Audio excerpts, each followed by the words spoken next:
Good morning. Let's see. Everything working? Looks like not. Dropping frames like crazy. Woo! What is going on?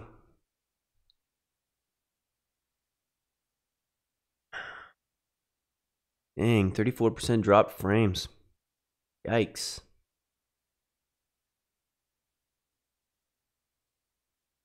I just wanted to get some coffee and I leave for a second and boom. Everything's going to crap.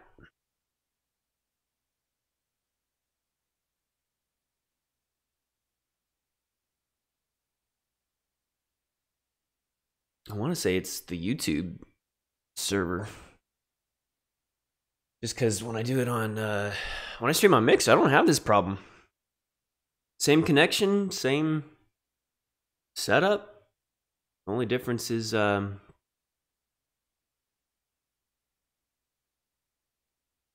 super washed out. That's so weird. It's probably because of my display. Video gaming. Oh, man. I had a little crisis on coffee and I had to fix it. That's why I was a little late here. Sorry about that. No worries, because there's no one watching, but that's okay.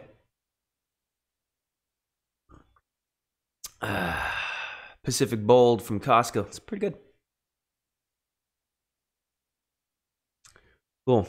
Well, today's session's really short. We're going over genitive. We're going over dative. We're going to see the article in its full glory. And that's pretty much it. So we don't have a whole lot to do, which is fine. We might not even be 30 minutes total. Really quick one. That's fine. That'll give you time to go back and really review and solidify what you've learned with nominative, accusative, as we add the genitive and dative, because it can get confusing. You'll see why later. So really put in the extra time to practice, because this lecture is shorter. All right? All right, let's get going.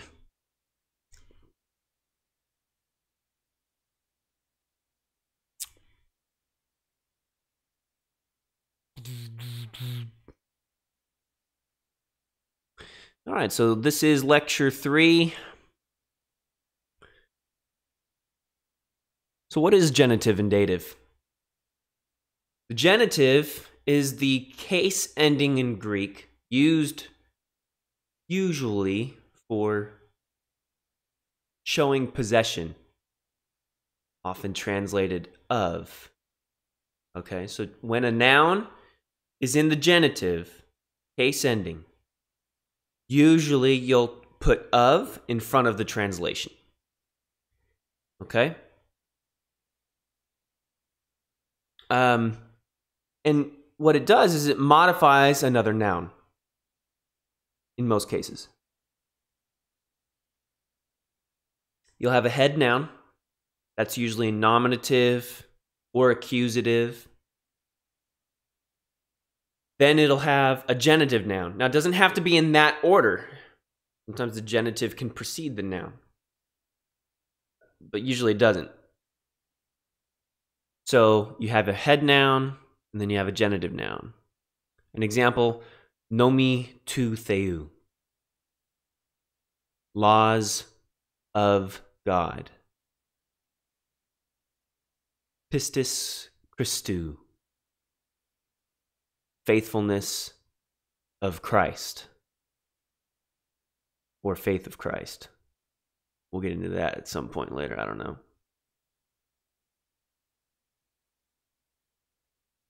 So, again, genitive is usually used to show possession.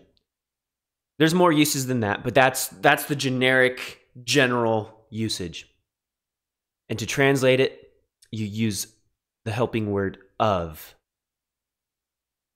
Now, dative is generally speaking used to show an indirect object.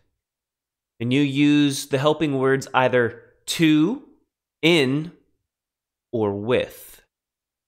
It almost has this look of a prepositional phrase, but it doesn't require the use of a preposition in Greek. It indirectly receives action of the verb. Okay? So dative ties it to the verb. Now, you can recognize the dative because of an iota subscript.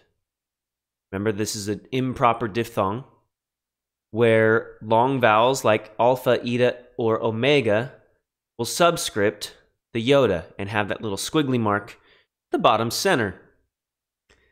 All right, so you have this in the dative.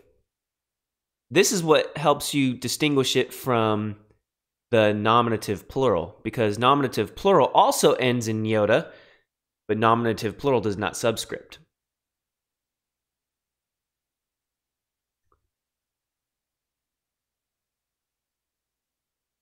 So here's an example of genitive. We have apostolou. Apostolou. All right, so the stem is apostolo. It's second declension because the stem ends in omicron. We know the gender is masculine. This is not plural. What in the world? What? Another mistake. I swear I went through my lecture 3 times. I didn't pick up on this mistake. It is not plural. It is singular.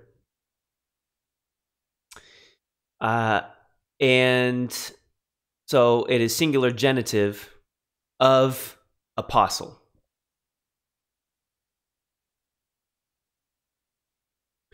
Here's apostolo.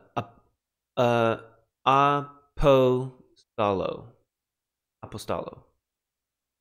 Again, the stem, apostolo, ending in omicron, second declension. It's not plural. It is masculine, but it's not plural. It is singular. I'm sorry. You know what? I'm human. And I can also tell you that when I delivered this lecture series in person and I didn't have a keynote, I still made mistakes. It's inevitable. But I digress. So it is singular. The case is dative. You can tell because it has the iota subscript under the omega. Now, why is it an omega? Well, one of the noun rules is vowels can change. They can ablaut. They can lengthen. They can shorten. It happens. And in this case, the omicron lengthened to an omega. And then because it's lengthened, it takes an iota subscript.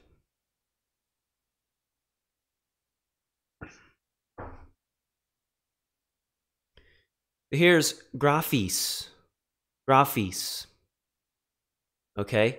The stem being graphi, so it ends in eta, and therefore we know it is going to be first declension. We also know it will be feminine.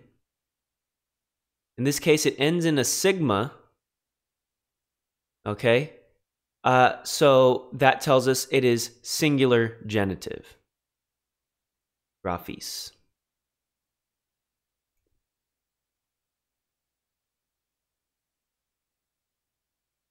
Okay. Here's graphi. Again, the stem being graphi. Therefore, first declension, gender feminine. It is singular and dative. The eta is already long, so it just takes the iota subscript.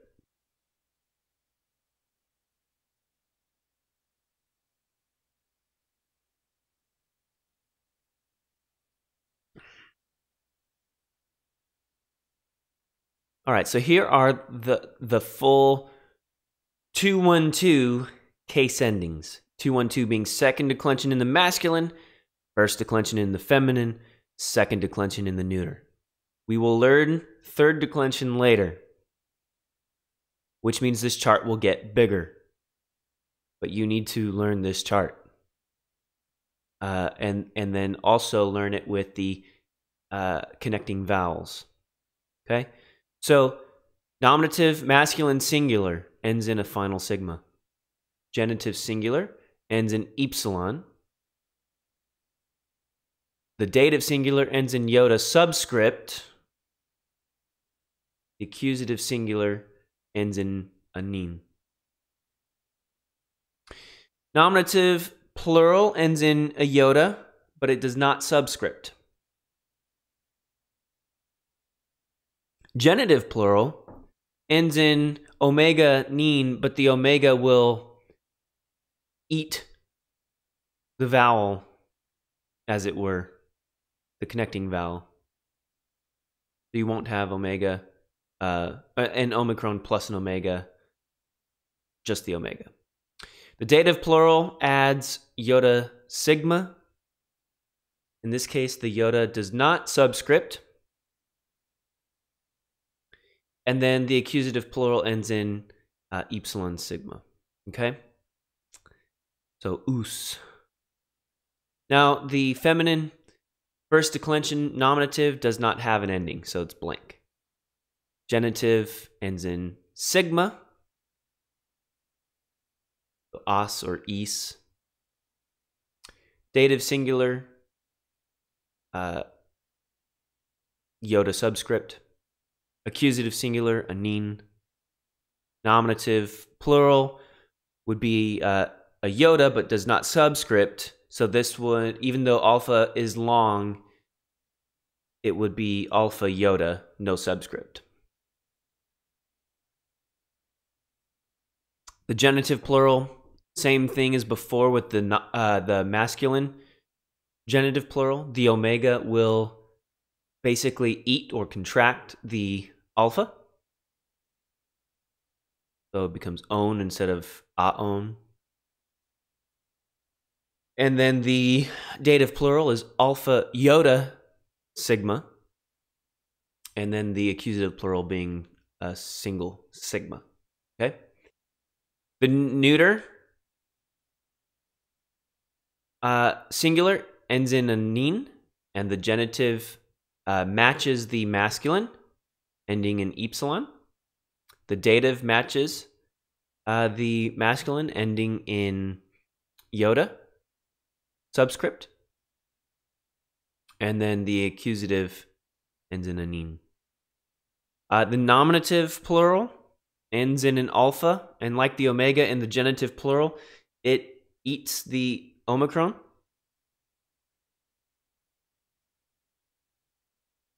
So you're left with just the alpha.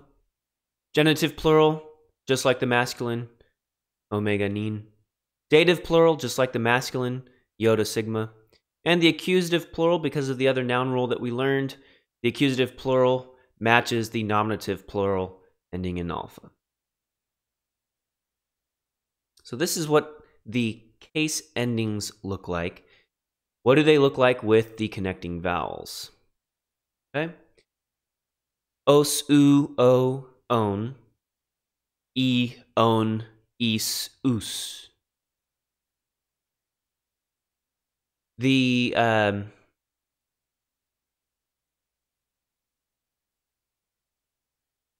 oh, I'm missing one, aren't I?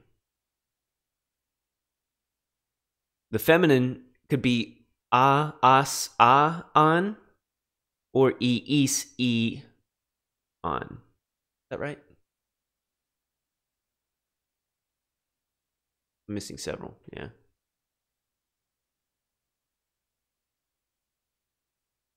But then it switches in the nominative plural. E, on, es, as. The neuter looks awfully similar to the masculine, but with a few variants, right? On instead of os. U, o, on. A instead of e. On, is. A instead of us. Okay?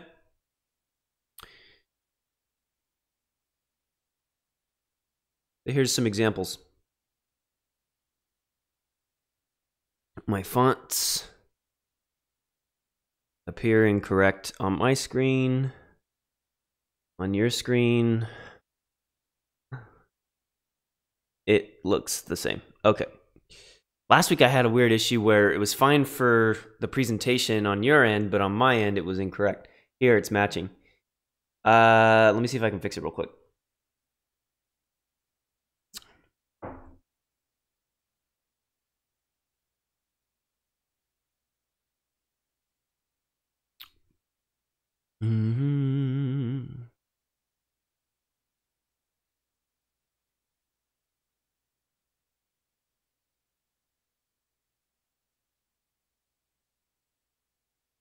We're just gonna reduce.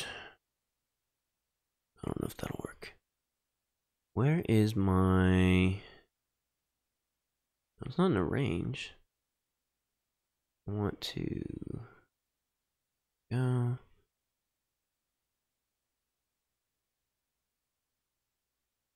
Oh, there we go.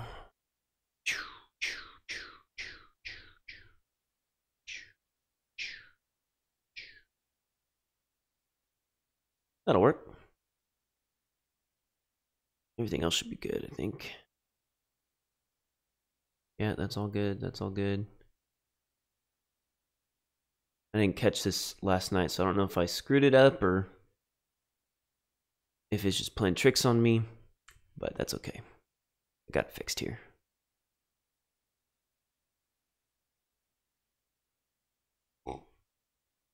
There we go. Much better. So we have logos.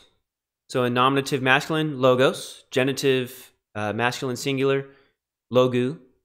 Dative singular, logo. Accusative singular, logon. Nominative plural is logi. Genitive plural, logon. Dative plural, logis. Accusative plural, logus. Again, you can see it is first or second declension because the stem ends in omicron.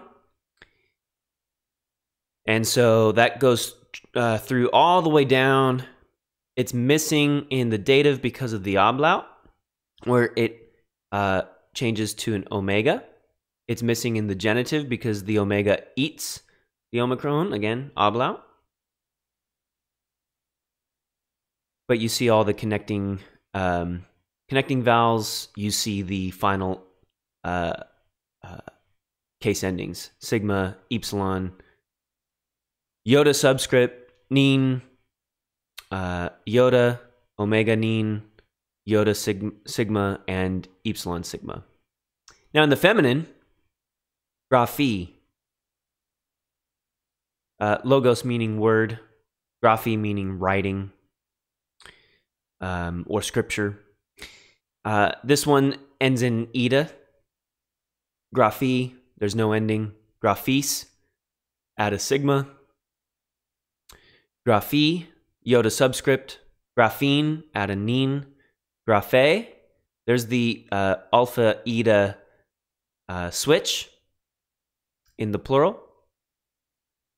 So now it's graphe with a iota, but not subscript for the nominative plural, feminine.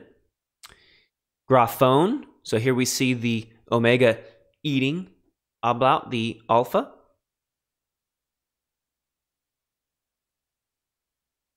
And it's omega nin. And then graphes, alpha, iota, sigma, and then graphas with the sigma on the end. Now this is different from the genitive singular because we have an alpha in that switch.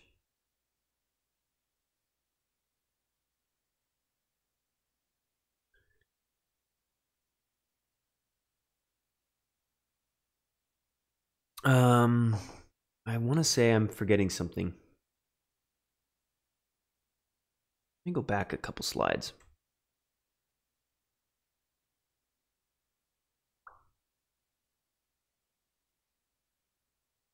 Can't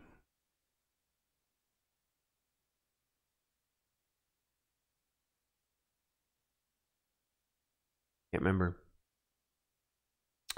All right, so here's the alpha-eta shift that we will have. When the stem ends in alpha, it will shift to eta in the genitive and dative singular.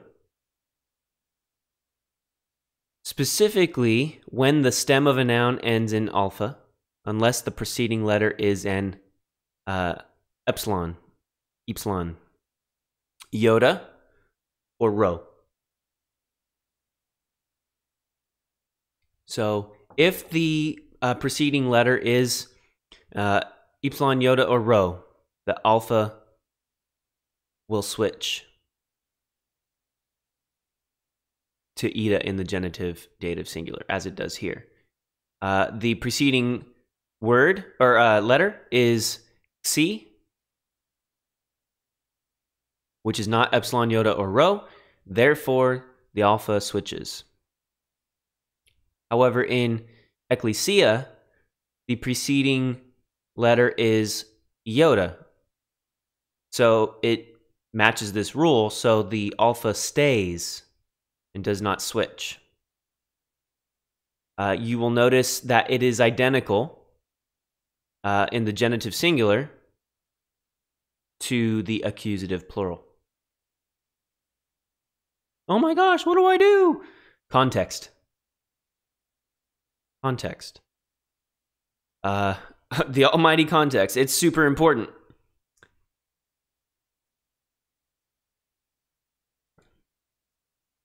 So if it has the article, that'll tell you, because the article is very definitive. Get it? It's a definite article. But I'll be here all day, folks. I'll be here all day.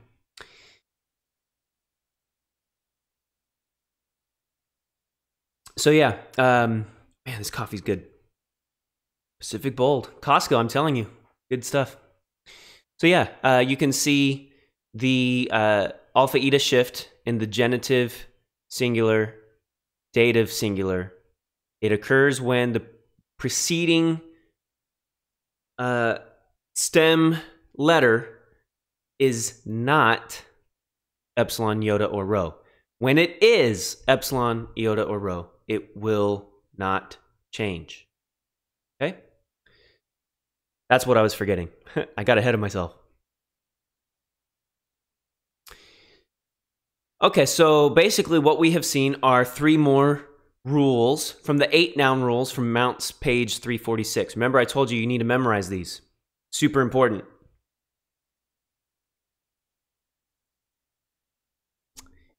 So in the dative singular, the iota subscripts if possible. Okay, so you'll see the lengthening, and then boom, the iota will subscript. Now vowels often change their length, so that goes back to the whole lengthening bit. When an omicron becomes an omega, or it can go the other way around. But usually it's all about where it lengthens and becomes longer. In the genitive and dative, the masculine and neuter will always be identical. Okay? Masculine and neuter match each other in the genitive and dative. So the way you tell the difference is you got to learn your stems. Also, if the definite article is present, that is a dead giveaway.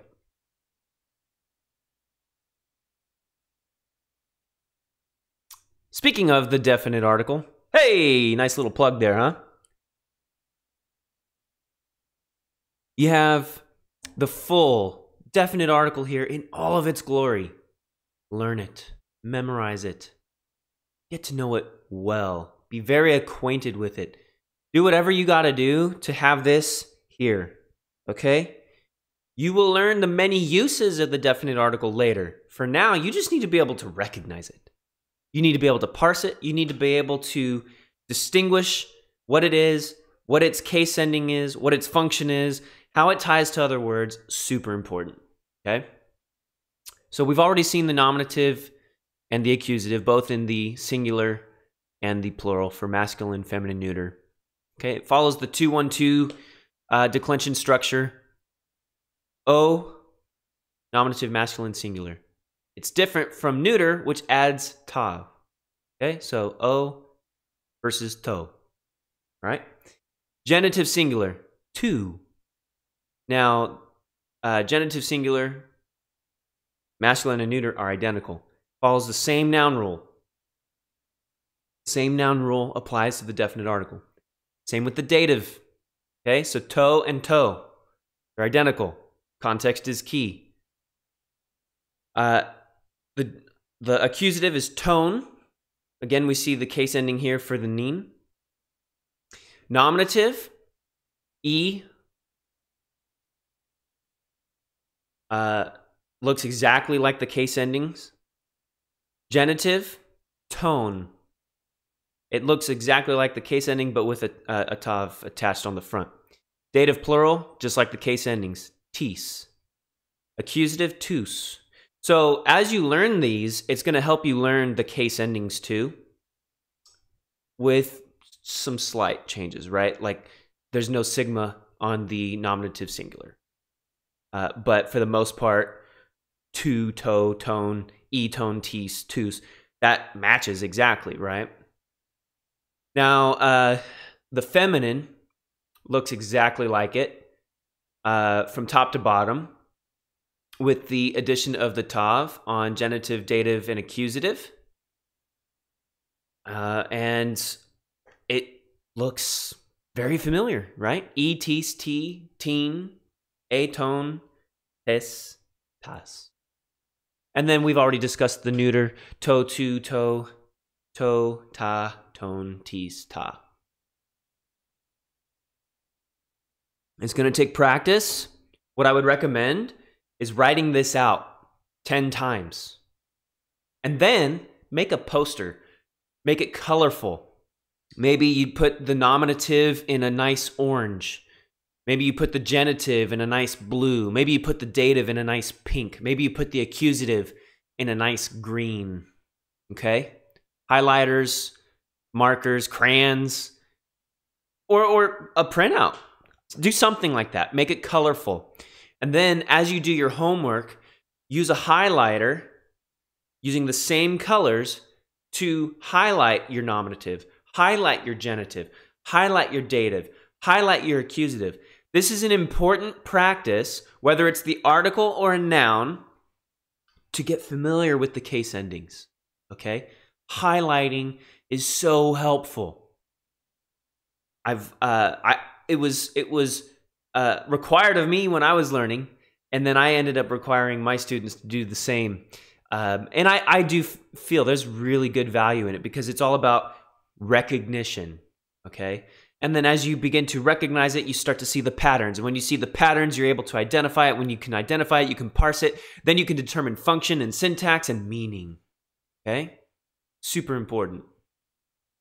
But when it comes to the definite article, this is even more important because sometimes the nouns themselves look identical in form to other kinds, and so the presence of the definite article is important.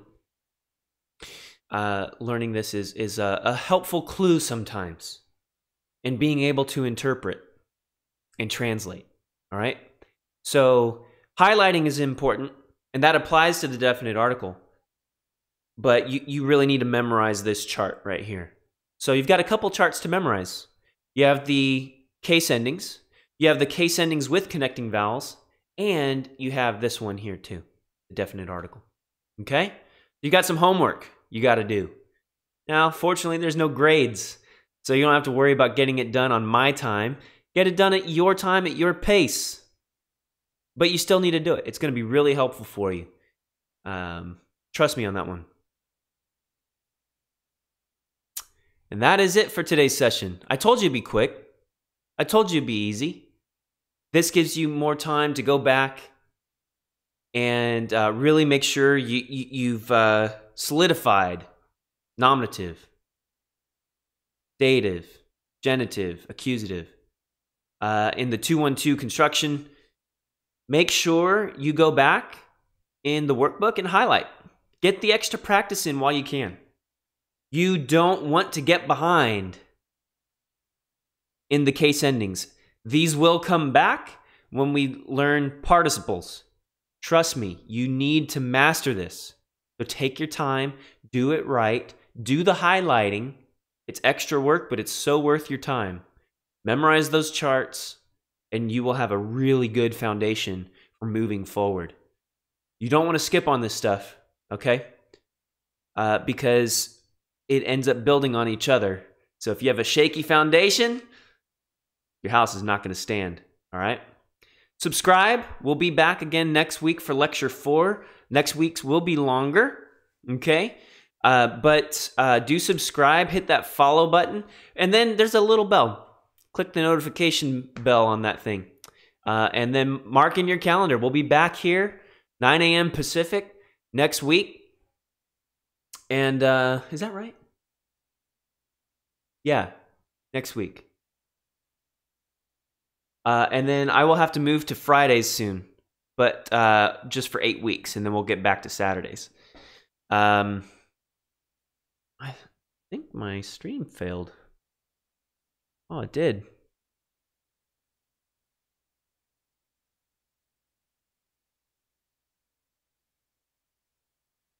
Huh. Yeah, it failed. I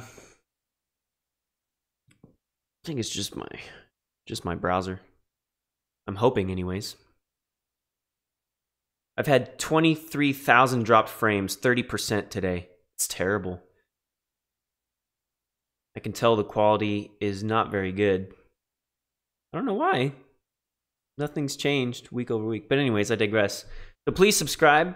Hit that notification button. Plan ahead and be here next week at 9 a.m. Pacific. And then if you want, please consider support. I'd appreciate it. But it's not required. You know, this is a free course for a reason. I want to make this accessible to everyone who wants to learn. So I hope you appreciate that for what it is. And that's it. So we'll see you next week for Lecture 4. And y'all take care. Thanks for joining me. Don't hesitate to leave me your comments and questions in the chat. Totally fine.